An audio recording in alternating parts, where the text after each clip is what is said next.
Bismillahirrahmanirrahim. Assalamualaikum warahmatullahi wabarakatuh. Kembali lagi bersama saya Emrudi Haitami.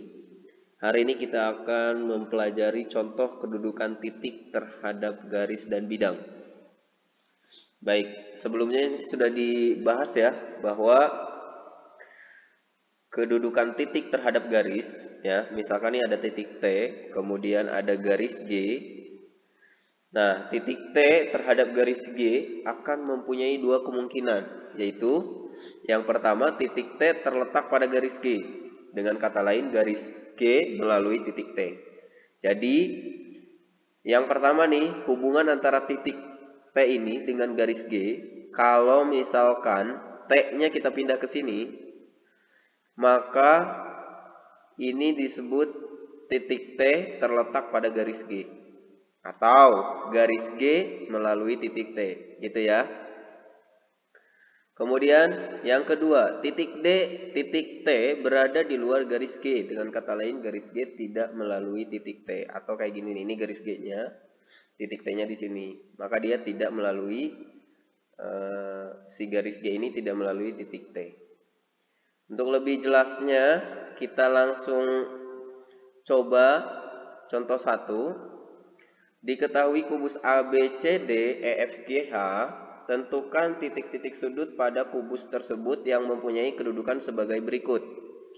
A terletak pada garis BG, B terletak di luar garis BG, C terletak pada garis AG, D terletak di luar garis AD. Oke, untuk jawab soal ini, teman-teman harus buat kubus.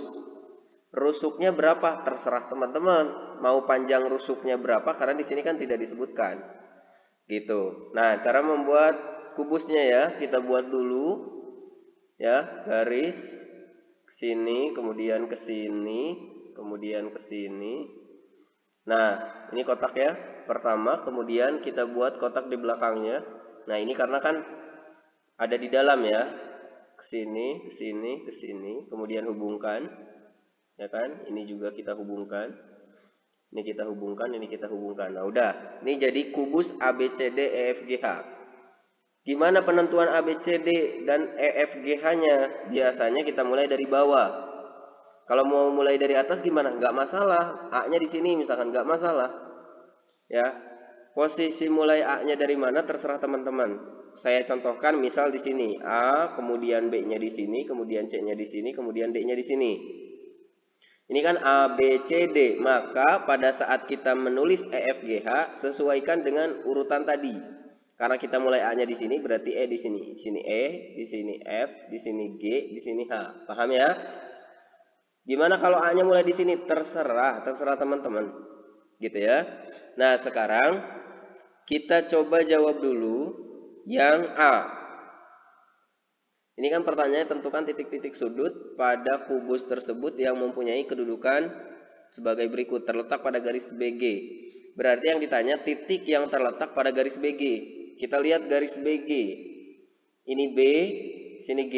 Nah, titik yang terletak pada garis BG itu adalah titik B dan G tentunya ya.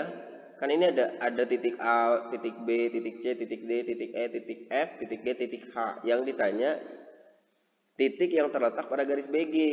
Berarti pada garis ini. Ya. Nah, sehingga yang A itu titik B dan titik G. Paham ya? Ini kan garisnya. Ini kalau kita perpanjang ya, maka si titik ini ya jelas ada pada garis BG. Kemudian titik yang terletak di luar garis BG. Ya sudah, berarti yang di luar garis BG, titik selain B dan selain G, gitu aja pokoknya. Ya kan? Misalkan nih titik F, titik C, titik D, titik E, titik H, titik A. Ini tidak terletak pada garis BG, gitu. Sehingga yang B kita jawab titik A, titik B-nya pada garis BG ya, berarti titik C, kemudian titik D, titik E, kemudian titik F, kemudian titik H. Udah, paham ya? Itu maksudnya titik yang terletak di dalam yang terletak pada garis dan yang terletak di luar garis. Kemudian yang C terletak pada garis AG. Kita lihat AG. AG berarti ini ya, dari sini ke sini. Nah, titik yang terletak pada AG ya berarti titik A dan titik G, kan gitu. Yang di luar AG berarti apa? Ya udah yang selain AG, yaitu B, C, D, E, F, H. Itu yang di luar AG, gitu kan? Kemudian yang D yang ditanya terletak di luar garis AD. AD mana sih? Nih, yang bawah ya. Nih, kita garis kuning dari A ke D. Yang ditanya yang di luar, berarti yang selain A dan D. Maka titik B, titik C, kemudian titik E, titik F, titik G, dan titik H. Paham ya? Pokoknya teman-teman ingat, kedudukan titik terhadap garis itu cuma ada dua kemungkinan. Ya, yang pertama terletak pada garis, yang kedua terletak di luar garis. Termasuk kedudukan titik terhadap bidang. Misalkan ada titik T dan bidang alfa. Ini juga sama, kedudukan titik T terhadap bidang alfa mempunyai dua kemungkinan. Yang pertama, titik T terletak pada bidang alfa, dengan kata lain bidang alfa melalui titik T. Oke, jadi kalau titik T ini ya ada di sini, ada pada bidang alfa, maka titik T terletak pada bidang alfa gitu ya.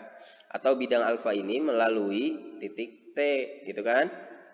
Itu kemungkinan yang pertama. Kemungkinan yang kedua, titik T tidak terletak pada bidang alfa. Dengan kata lain bidang alfa tidak melalui titik T. Sama sebetulnya ya. Pada bidang berarti terletak pada bidang, tidak terletak pada bidang. Pada garis terletak pada garis, tidak terletak pada garis, kan gitu. Ya kalau misalkan di luar bidang ya berarti gini, ini bidang alfanya, kemudian titik T-nya ada di luar gitu. Untuk lebih jelas contohnya ya, ini contoh 2, diketahui kubus ABCDFGH, tentukan titik sudut pada kubus tersebut yang mempunyai kedudukan sebagai berikut. Titik yang terletak pada bidang ABCD. Nah, kemudian terletak di luar bidang ABCD, kemudian terletak pada bidang ACGE, kemudian terletak di luar garis ABG. Oke, untuk jawab soal ini sama kayak tadi ya, kita buat dulu kubusnya. Ya, kemudian ke bawah, ke samping bikin kotak. Nah, gitu. Kemudian kasih titik ya, titik A, titik B, titik C, titik D, titik E, titik F, titik G, titik H. Gimana kalau nanti misalkan di sini A, B, C, D, PQRS misalkan, PQRS, TUPW, ya udah ganti ini PQRS, TUPW, tinggal gitu. Jelas ya? Nah, yang pertama terletak pada bidang ABCD. Coba lihat, bidang ABCD mana? Nih, ABCD, gitu ya. Nah, kelihatan kan? Nih, sudah dibedakan warnanya. ABCD berarti bidangnya ini. Titik yang terletak pada bidang ABCD berarti apa? Ya ini titik A, ya kan? Titik B, titik C, titik D. Mereka terletak pada bidang ABCD. Jelas?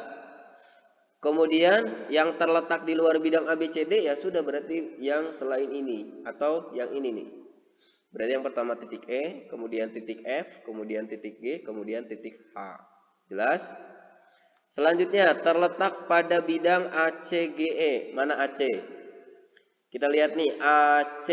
Ingat ya, ini ada titik A, ada titik C. Kita bisa membuat sebuah garis kan gitu. Ingat, kalau punya dua titik, kita bisa membuat sebuah garis. Nah, garis AC. Kita hubungkan. GE mana? Nah, ini kan GE. Sehingga ACGE berarti dari AC, kemudian dari C ke G yang ini ya. Nih, perhatikan. Nah, dari C ke G kita buat merah, kemudian dari G ke E ya. Kemudian yang ini dari E ke A. Nah, berarti bidang yang terletak terletak pada bidang ACGE yang mana? Ini kita warnain dulu. Nah, bidangnya bisa dibayangin ya. Titik yang terletak pada bidang ACGE ya berarti titik A, ya kan? Kemudian titik C, kemudian titik G, kemudian titik E. ACGE, oke, EG sama aja ya. Nah, kemudian kalau yang di luar bidang ACGE mana ya? Udah berarti yang ini B, F, D, H, gitu ya. Udah paham dong?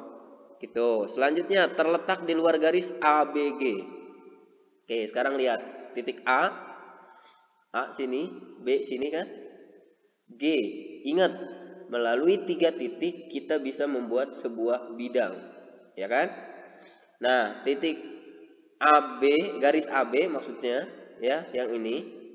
Oke, kita kasih warna merah, AB. Kemudian dari B ke G berarti kan, gitu. Kemudian dari A ke G. Nah, ini yang ditanya. Seret. Nah, ini bidang ini terletak di luar bidang ABG, ya sudah berarti yang ini, ya kan? Titik C, kemudian titik D juga, kemudian titik E, kemudian titik F dan titik H, gitu. Jelas ya? Oke. Nah, segini dulu aja. Mudah-mudahan bermanfaat buat teman-teman. Jangan lupa support channel ini dengan cara subscribe, like, komen, juga share. Terima kasih. Assalamualaikum warahmatullahi wabarakatuh.